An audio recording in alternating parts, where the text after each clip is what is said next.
কোনে চুৰি কৰিছিল জানিবলৈ সম্পূৰ্ণ ভিডিঅ'টো চাওক গুপ্তচৰ অৰ্জুন এজন তীক্ষ্ণ আৰু অভিজ্ঞ অনুসন্ধানকাৰী মিছেছ পাটেলৰ ঘৰলৈ আহ্বান জনোৱা হৈছিল মিছেছ পাটেলে তেওঁলোকৰ মূল্যৱান হীৰাৰ হাৰটো হেৰাই যোৱাৰ খবৰ দিছিল সেই হাৰটো তেওঁৰ শোৱাঘৰৰ লক কৰা ছেফত আছিল কিন্তু নিশাৰ ভিতৰতে হঠাৎ হেৰাই গ'ল মিছেছ পাটেলে কৈছিল যে চুৰিৰ সময়ত কেৱল তিনিজন লোকৰ ঘৰলৈ প্ৰৱেশ কৰিবলৈ অনুমতি আছিল তেওঁৰ বনোৱা মীৰা বাটলাৰ ৰাকেশ আৰু মালি বিছনাল গুপ্তচৰ অৰ্জুনে তিনিজনকেইজনক সোধপোছ কৰিলে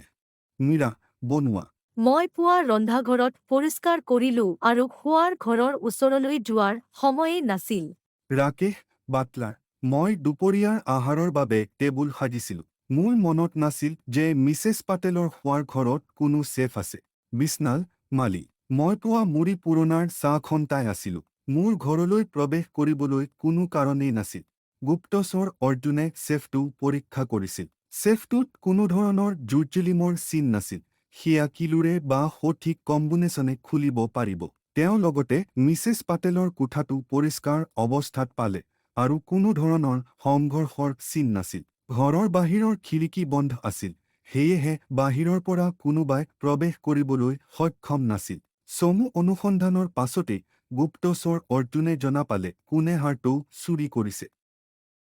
এতিয়া কোৱাচোন কোনে চুৰি কৰিলে মই মিনিট দিছো ভাবি চাওক চুৰ কোন 9, 8, 7, 6, 5, 4, 3, 2, 1, go. চুৰ হৈছে ৰাকেশ বাটলাৰ ৰাকেশে কৈছিল যে তেওঁ মিছেছ পাটেলৰ শোৱাৰ ঘৰত থকা ছেফটোৰ বিষয়ে জানি নাছিল কিন্তু ক'ত ছেফ আছে তাৰ বিষয়ে কেইবাৰোই উল্লেখ নকৰা হ'ল কিন্তু তেওঁ নিজেই ক'লে যে ছেফটো শোৱাৰ ঘৰত আছে যাৰ পৰা প্ৰমাণ হয় যে তেওঁ মিছেছ পাটেলৰ ছেফটোৰ বিষয়ে আগেয়ে জানিছিল অৰ্থাৎ তেওঁ মিছা কৈছিল Thank you for watching this video. If you enjoyed it, please hit the like button and the bell notification icon.